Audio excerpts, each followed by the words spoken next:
Draw a circle to help guide the size of your flower.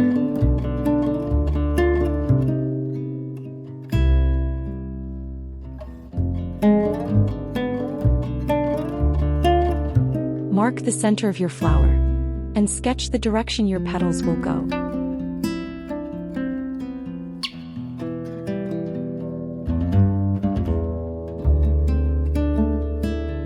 Draw the petals. No need to make them perfect.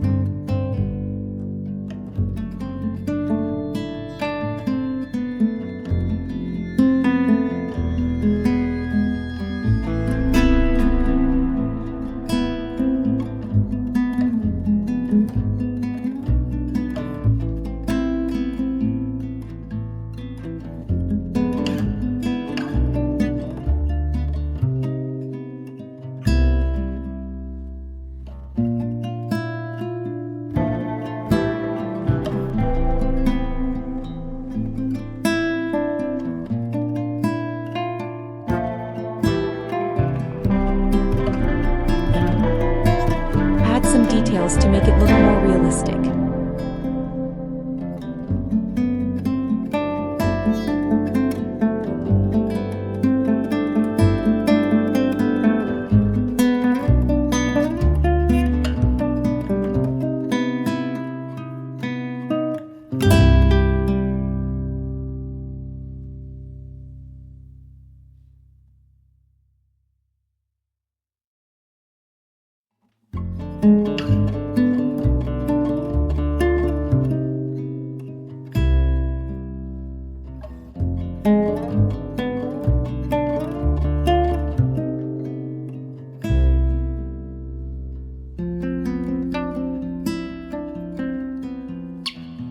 Go over your sketch with a pen. Don't worry about being super exact.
Finish up by drawing the texture on the petals.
It's finished.